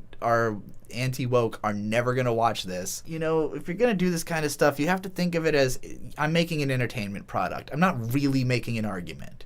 I'm not really trying to change culture. I am making an entertainment product to get my frustrations out, to get these feelings off my chest and share them with other people who might feel the same way. And in that sense, I think this video can be satisfying. Like, if you're somebody who maybe, you have all these same angers and nobody's brought up any of these points. Personally, I literally ignore the shit. Like, if I see someone saying some dumb shit about anime, I block them. All of this could be solved by blocking Nerdrotic and blocking The Critical Drinker and blocking fucking whoever else and just never thinking about them again and their shitty takes. Because there's nothing you're going to do to change them or their audience's mind. Those people might come to their own conclusion and realize this person's a fool and then start watching content that raises the opposite points and then eventually start feeling the opposite way. But it's not going to be because you, like, argued against what they were saying so, like, perfectly or whatever. It's going to be that person was, like, already suspicious. As soon as a suspicion is in your head, it's just going to grow if that person continues to exhibit that suspicious behavior. You're going to figure it out. You don't need people's videos to explain it to you. I'm not even saying that it's bad to make this type of video. I just, again, you have to think of it as an entertainment product first. Like, not I'm going to win an argument, but he's trying to win every argument. He's trying to win, like, 60 different unrelated internet arguments in one video, many of which have nothing to do with him. Like, it's just stuff he likes and he saw somebody say some shit about it that he disagrees with, so he's putting his counter argument in this video, but it's so scattershot. It's everywhere. An attractive partner. And I deeply sympathize people who are going through this. I really do. It's rough out there. And with the world increasingly pushing visions of other people's social circles around you, you may think that you're alone. The solution is give the benefit of the doubt to people in your life that watch media you want to look down on and not change other people. Yeah, and that it is a huge olive branch to somebody to, like, if they keep insisting on you watch this movie and you're like, it looks dumb, so you don't want to do that. Like, you're always going to be in that same superposition of like not having done the thing that they would want you to do. Whereas, like, if you just watch the movie and then you have a conversation with them about it, then you're at, like, a much better position to sort out, like, why your feelings are different, as opposed to just assuming that you already know and that person's just foolish for having bad taste. It's like, it could be that there is legitimate reasons that they like this thing, but they're buried under the stuff you don't like about it, and, like, you're only gonna notice if you have to have a conversation about it to figure out why you don't and they do like the thing, and neither of you can take that as an admonishment of your character. When Krona and I were streaming and her friend was talking about Halo and she was, like, upset that I don't like Halo 3, and I'm like, it doesn't mean anything about you. We were never going to play Halo 3 together. You're not losing anything by me not liking the Halo you like. It's just inconsequential. It doesn't affect how I feel about somebody, that they would enjoy a video game I wouldn't enjoy. Bird's been playing Wizard 101 all week. I have never played it. Like, I'm not judging him. It seems cool. It seems interesting. Like, it doesn't appeal to me in a way that makes me go, oh, I need to play that. But I look at it and I go, okay, I see what's happening here. I see how this is interesting. And we can have conversations about the game even with me not playing it or being interested in playing it, because I can watch him, figure out what's happening, and then talk about it. But you're really not. Everyone goes through the same thing together. But I think one reason why Gen Z boys, I think the biggest reason why Gen Z boys love anime, especially shonen anime, is because it serves as either an expression of their anxieties of being alone, or wish fulfillment, what they wish could happen. You know, you see a lot of these lonely young boys being exploited by the manosphere grifters and the right-wing grifters. That's why I spent so much time talking about them in this video. A lot of right-wing grifters will take boys who are feeling lonely and twist that loneliness into something destructive. It's women's fault that you're lonely. It's the corporation's fault you're lonely. It's the woke mob that's making you lonely. It is the company and corporation's fault that you're lonely. Anime, though, offers an alternative answer. That loneliness exists, but you can find happiness through friends and self-betterment. That's an attractive message to a lot of people. That's also what Marvel's about, that though. raises you up rather than pulls you down. Anime is, by design, perfectly suited to appeal to Gen Z boys undergoing a very unique form of isolation. And again, this isn't a new thing at all. Oh My Goddess back in the day was a hugely popular series for young men. It ran for decades. And even though nothing happened for dozens of volumes to further the relationship between Belle Dandy and, was it Keiichi was his name? Can you tell I'm old with all these references? Tons of American Let's go a little more media modern. that's like a lot this. of shonen anime center on relatively weak and vulnerable boys becoming strong, gaining a group of friends that through love and support who care for each other. Dan I think is a great example of this recently, but so is My Hero Academia, Black Clover, Demon Slayer, Attack on Titan, all focusing on protagonists who fulfill this fantasy for young boys. A friend group, strength, authority, becoming a man. But I think over time the shows take these in different directions. The stories veer in different paths. Some find satisfying, some find thematically compelling, and some find disappointing. Even Naruto, one of the biggest shonen manga of all time, starts with a main character who's basically a loser. He's an outcast among his peers. He struggles in school. He is impulsive, but has a very good heart. I know a lot of people with learning disabilities, I think, who really connected with Naruto, really saw themselves in his story. The initial appeal of Naruto, I think, I know a bunch of learning disabled people, I think, who really resonate with Naruto. Do you think that? Or did they tell you that? So that'd be a weird thing to just think when you haven't been told that. Is kind of proof why the show is so successful. It connected to young boys in a way that other art just didn't. Iron Man is not as immediately relatable to young boys as Naruto is. Why is it a shock that Naruto became so popular? The entire isekai genre but Spider-Man is the fucking comparison, not goddamn Iron Man. Come on! Spider-Man is about a kid fucking making friends in high school, and Spider-Man and Iron Man have the same relationship as Midoriyama and All Might. It's the same fucking thing. On wish fulfillment, the idea that you're just a dork who plays video games, but you're the best video game player ever, and you use your knowledge of games to advance and further the plot. And it's become such a trope that some stories like ReZero, I suspect this guy has not seen a lot of Marvel Disney, later, which I like a lot more than ReZero, have taken that and kind of played with it and turned it on its head. And while I think that Solo Leveling is a slop series, I think it appeals to an audience that's faithful to it for that very reason. It is that wish fulfillment. I may think it's stupid, but to its audience, it isn't. To its audience, it's the best damn thing they've seen, because it gives them that sense of power, that sense of joy, that life just isn't giving them at this stage in their lives. And so for this audience at this stage, it's the best thing they've ever read. It's the most important thing they might have read. It might be what gives them some motivation to get up in the morning. It might be what gives them some perspective on their own lives. Who knows? Art affects us in different ways, and it's clear that anime is influencing people at a core level, saying that you can have the strength to better yourself through self-improvement, through addressing your own flaws. How is Marvel and Disney products not doing all of that? This particular section is the most frustrating, maybe, because every single thing he just described is also present in, like, plenty of Disney properties. He just described what Thunderbolts is about. How is this a unique to anime thing at all? Them. That it's not someone else pushing you down, but your own limitations, and thus it's in your control to do better. That's a good message to send to kids. It's a great message to send to men. Also, Gen Z are not kids. Gen Z is like 15 to 30. Oh, it's a great message. It's better than what you're getting online sometimes, where they blame someone else for your problems, like, the woke people. No, you can do better for yourself on an individual basis. That's an inspiring message to have. Another component of these anime, a dark side. Many shonen anime involve the protagonist confronting and dealing with their darkest impulses, often manifested as some transformation. In all these stories, it's not simply about overcoming an evil nature, but finding a way to exist in balance and in harmony with those darker impulses.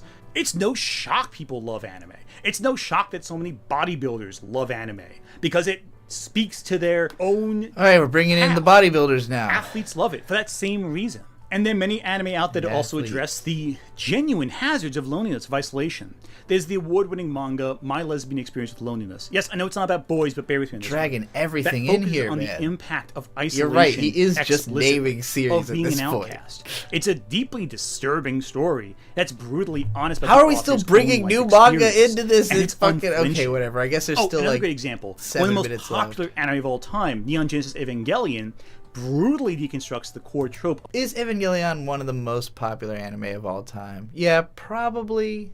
Of a lonely That's boy probably finding fair a to friend say. group in an apocalyptic scenario to brutal degrees. Meanwhile, Disney stories are so gotta be in the top shackled to the 100. hero's journey. They end up focusing too much on externalized conflict without addressing the internalized fear of their protagonists, or, more interestingly, externalizing the internal anxieties to be threats they can overcome. A lot of grifters online, they focus so much on the hero's journey without considering how anime I forgot often about the takes grifters. different structures with This fucking multiple- video started off being like specifically debunking specific grifter points, and then somewhere along the line we totally drifted from that. Like 15-20 minutes of like, here's the thing a grifter said and here's why they're wrong, and then it just became, and by the way, here's like 1,000 anecdotes about why people like anime, just period, like at all. Arcs and multiple viewpoint characters who are all on their own intersecting journeys. Sometimes they overlap, sometimes they don't, that build to larger narratives that externalize interior conflict.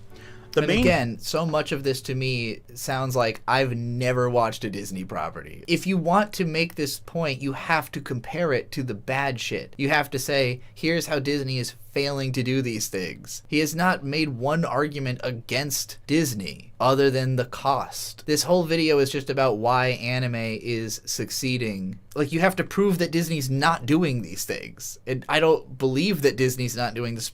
I'm going to get into why actually, at the end here, but this is not a good explanation of why people are choosing anime over Disney. Like Trigun, too many of these things are true of Disney. Rurouni Kenshin is not, can the hero beat the bad guy?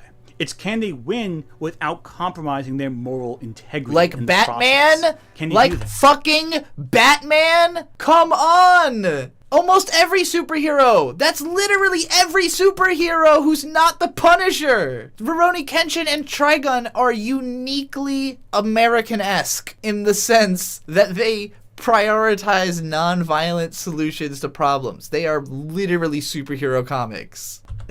If they've taken an oath never to take a life, can they resolve this extreme conflict without taking a life themselves? You ever seen fucking any superhero other than the Punisher, like, not be fighting to specifically try not to kill the opponent?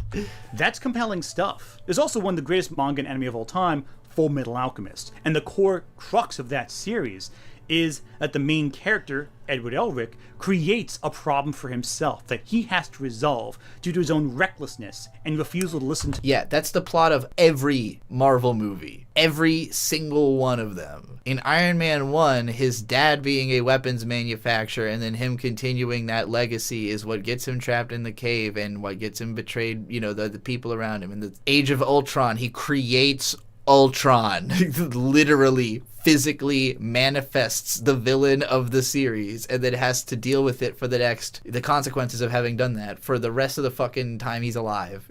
To the guidelines and rules. And he creates a problem that he has to overcome himself. And that shows the consequences of one's actions. It shows that you may have to take accountability for the damages you may cause, no matter how many good intentions you may have, if you are reckless, if you do not think things through. These are intentionally powerful narratives. And it's literally just all stories. Like, a lot of the stuff he's saying is like, I can't think of a fucking thing I could think of that doesn't have these aspects to it. Conform necessarily to the hero's journey as we know it, and audiences respond to them. I think no other work especially is as impactful as... It's like, anime often follows the hero's journey. Yes, so does everything. Berserk. Berserk is one of the all-time great mangas. I have it in every video I have for a reason. It is one of the pinnacles of fantasy storytelling, in my opinion. I figured. And the whole narrative focuses on a man who is pushed further than any human being ever should. He's on a revenge path. But this revenge brings him deeper and deeper into his own misery. Pushed in what direction? It's a story about finding hope, even after descending to the darkest depths that you can possibly reach. And can you emerge from that? Can you still be a person if you're so swallowed up in grief and pain and fear? Is your pain what drives you? Are you trying to avenge wrongs done to others or wrongs done to yourself? Why is there a Berserk analysis 49 minutes into this video? You want to talk about the traditional hero's journey? Berserk starts after the initial arc is already concluded. It's the opposite of a hero's journey. It completely turns it on its head. Yet, it's a powerful work of fiction. And you'll see a lot of people who don't understand Berserk argue it's an example of the hero's journey, or it's an example of traditional masculine storytelling. When it's a story where... Who is arguing about whether or not Berserk is a hero's journey example? Where is this fucking conversation happening? A man, in his first intimate moment with a woman, flinches, recoils because of trauma done to him. It's a story about pain. It's a story about true pain. Not simply the kind you watch in interesting moment to specifically highlight. Movies, but true soul-rending agony. These are all just a few examples of manga. That was his example of the soul-rending agony. Interesting. That deal with themes way deeper than just, can the hero save the day and stop the bad guy? It's way more profound than that, because the bad guy represents some deeper idea. You know, I've talked a lot lately about the problem of themes in movie criticism, and the tendency of today's reviewers to overlook a movie's objective flaws rather than exercising some It's taken me a long time to figure out that the reason he sounds like that is he's pretending to be drunk. Like, that's the gimmick, is like he's supposed to be this drunk Irish dude who like just woke up, like stumbled out of bed drunk and like started recording. But he obviously isn't that. Like, it's a performance, so it just sounds really fucking weird. Actual brain power to understand why its functional elements don't work. Like, it's supposed to be like, oh, I've got a headache from watching this movie and I have to drink so many beers in order to deal with how bad this movie is. I can't believe it, you know, like, that's the... Shut up! You! Keep talking. And people online hate the idea of themes. They hate the idea of things meaning something deeper than what they really that were joke saying. Should have been at the start of the video. It's so vital to understand these stories are telling deeper, more compelling messages than you can possibly know. And how do we respond to that? Yeah, same though with the fucking Marvel movies that you're not watching, dog. How does Hollywood respond to that? They make it simple. They make it something they can understand. They make it something they can relate to.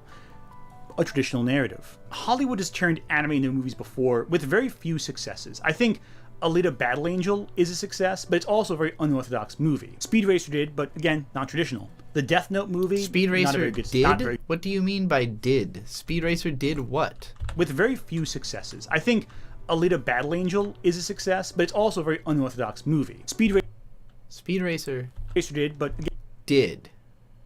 But again, not traditional. But again, not traditionally. Did what? If he means succeeded, it literally critically and commercially failed. So it did not do that. Death Note movie, not very good. Netflix has a ton of live action anime adaptations that are... Like, I don't care how much you don't like the Death Note adaptation or do like Speed Racer. That Death Note adaptation got way more viewers and a higher score from critics, even if it was not well liked. People did not like that Speed Racer movie until its reputation started being redeemed by, like, ADHD people being like, this is the best ADHD movie, you know? Really bad is the best way of putting it. And are they going to look to anime for inspiration? Maybe. They might do that again. They did it back in the 2000s for a bit. Some movies like The Matrix draw heavily from films like Ghost in the Shell. But The Matrix was made by the Wachowski. Is this about fucking Hollywood or Disney? Because that's a totally different conversation. If we're opening this up to anime versus Western media, this is such a different conversation. And that's what I'm really going to start laying into when this is done. Oddballs, outcasts, who kind of rejected the traditional means of storytelling. Most Hollywood companies will not do that. They'll force the complicated and amorphous. Also, I can't help but notice that he called the trans women weirdo outcasts. To a box they can readily understand and miss out on what really makes these stories so compelling. And of course, there are a lot of people who jump on this train of using anime as a tool against a company they dislike for whatever reason. Even though they might express explicitly, they don't give a shit about the anime or the people who make it. There are so many anime and manga creators who die producing the work that we love, and you'll see people dismiss that, mock it even. And that's ethically wrong. That's infuriating. Why is anime winning over Gen Z? Well, it's because anime tells very sincere stories that they can connect to. Even Your Name, which I started off making fun of with Tomino's comments on it, it connected to its audience because it spoke about a real topic that they found impactful. Their sense of isolation, their sense of a need for belonging to someone else, their sense of identity. These works are drawing audiences away from more traditional blockbuster institutions, not because necessarily they're not woke. Can you tell me the title of that video in chat so I don't have to type in the YouTube link? And that sincerity is something a lot of modern Hollywood is lacking. Yeah, probably stuff like that. Crouching Tiger, Hidden Dragon, I really like that. And it's like Chinese, I think. That video is so chaotic but that yeah, it's infuriating because at the end he suddenly opened it up to being, oh, modern Hollywood, and I'm like, I thought this was about Disney. Is this about anime versus Disney? Manga versus DC and Marvel? Is this about American media in general versus anime and manga? Because those are all totally different conversations. Manga and anime isn't beating Western media overall in terms of how popular it is. It's beating Disney. According to this video and whatever articles it's talking about. Disney's one company. They don't make that much shit compared to how much anime and manga there is. Like, okay, so this video is particularly frustrating to me because, again, if we were taking Disney versus Toei, the conversation about which one is more woke would be legitimately interesting because we'd be putting MCU versus One Piece. What's something else Disney owns? We'd be putting the Disney Princess series against Precure. I think Precure might be more woke than the Disney Princess series. Like, Precure has trans characters, Precure has, like, femboys and shit and lesbians now. I don't think we've had a trans Disney princess or a lesbian Disney princess. Right, Star Wars. So it would be Star Wars versus, what does Toei have that's, like, more sci-fi? Yeah, Disney princesses versus Precure is a debate battle I would love to see, said Tomo. Me too. Now that I've said, like, already a more interesting idea, right, than this video, even if it's just those two franchises. Disney princesses, Precure, what's more woke? Not what's better, what's more woke? Because I think Disney princesses have taken a long time to even be a little woke, but even then they're not that woke. They're still all beautiful, they're still all straight, they're like mostly white. Precure, first of all, none of them are white, so maybe like one, I don't know. So you already got that part down. I think some of them are like aliens and stuff, like literally aliens and foreigners and such. I think Precure might have Disney princesses beat for woke. But what if we put like Dragon Ball Z? I don't know. Let's put Dragon Ball Z against Star Wars. Dragon Ball Z is more or less sci-fi, science fantasy. Star Wars is definitely more woke than Dragon Ball. Dragon Ball is not terribly woke at all. And that's like the biggest manga of all time. Yeah, I would say it's a tough competition if you're just talking about Toei and Disney. They've both been around a long time, so they've been around long enough to have a bunch of old shit that is deeply conservative. And their current output is a pretty good mix of stuff that's somewhat woke and stuff that is like really woke. Both Disney and Toei have these issues studios, and they have a comparable number of franchises to their names. We're comparing the biggest anime studio and brand studio in each country together. You know, like, that makes sense. Disney versus Toei. If we're talking about, like, broadly anime and manga versus, like, let's say American comic books, for instance, I think that the problem is not that comics are not woke, it's that comic audiences aren't woke, and that woke audiences haven't caught on to comics, but it's because the ones that they make, nobody fucking reads. I loved Batwoman. Batwoman's about a lesbian who gets kicked out of the military for being a lesbian and goes on to become Batwoman. It's super gay, it's super progressive, it's really good. No one fucking read it. They made a TV show. Nobody watched the TV show either. It's not that they're not trying. It's that the audience that's already there doesn't like that stuff. With manga, again, every manga is a new attempt. It's for a new audience. So, like, it doesn't have to worry as much about the existing install base. Now, if we're comparing, like, the DC imprint versus the Shonen Jump imprint, or even just, like, one publisher, like, if it was Kodansha versus DC, that's an interesting conversation about who's more woke. You know, if it's Kodansha versus Marvel, that's an interesting conversation about who's more woke. Because I don't know that those brands own any of the really woke manga. Like, there is manga that is tremendously woke that runs in, like, obscure magazines and nobody reads it, in the same way there is in America. The most popular manga are not, by and large, particularly woke. Beyond the woke stuff, all the stuff he was saying about, like, what is in the stories, literally the same shit is in the stories can only be written, like, one way.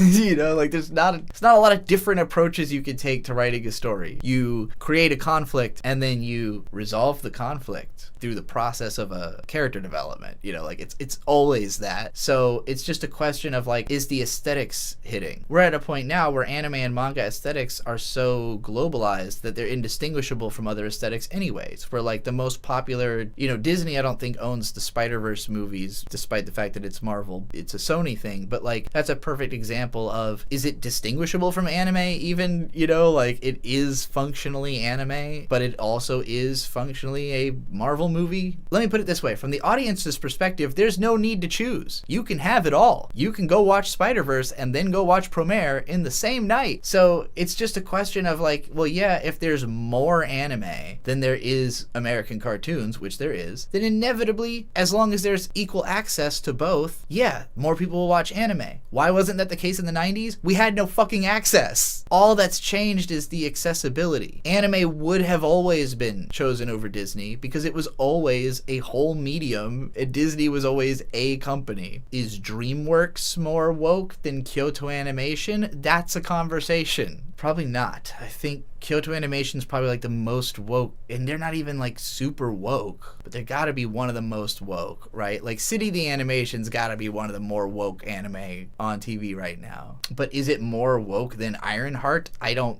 know. Maybe. It's got more lesbians, I guess. Like, is it more woke than... What's, like, the gayest thing Disney's got? I know they got some gay shit. So, yeah, I think the point he was trying to make about why the grifters are wrong was where I agreed the most. Like, yeah, these guys don't know what they're talking about. But the way he went about proving that was, like, very weirdly specific examples when it should just be, like, on the surface of it, these guys are just wrong about, like, everything. I don't know. This felt like it was really dedicated to trying to win a bunch of arguments. Like literally just a bunch of frustration that this dude had about having to read all these grifters say all this dumb bullshit, and so he's trying to prove everyone wrong in one great big video, and it just ends up feeling like this scattershot mess of a bunch of unrelated points that are being brought together without real cohesion. It's not making the statement it seems to think it's making, that there's legitimate reasons that Gen Z likes, like, manga over Disney, and it's like they don't, though. Like, individually, you have to look at the most popular manga and the most popular Disney, and then work your way down that totem pole, and then realize you run out of Disney at some point because it's one company, and you can keep bringing in new manga and anime examples forever, which this guy did. He brought in, like, 300 examples of why anime is good, and half of that shit is also good about Marvel movies. Like, no, there's just more anime, and it's more accessible. You don't have to buy an app. You can fucking go watch all this shit on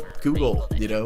Alright, I think that's all I have to say about this video. Jeremy the quartering, his face is so dick watering. I wanna see a semen stream across that streamer's forehead. So pretty I'd imagine if he looked up at you with your dick inside his mouth. That little hole so tight and warm, I wanna come just at the thought. He's a thought, his videos are written by a bot. He's an odd, compromised and caught, he's a cop. Jeremy the quartering's a faggot with a need for cock. If he lost a couple pounds, he'd pass better than me, full stop. Needs to shave his shitty beard and go gay. In the trans community, she gets so very fucking laid. She should trade her fake opinions and get a new set. Everybody knows she's faking gay just like her fans, I bet. Don't get me started, just fuck me retarded. Hey, don't get me started, listen close, just fuck me retarded. Crazy, crazy.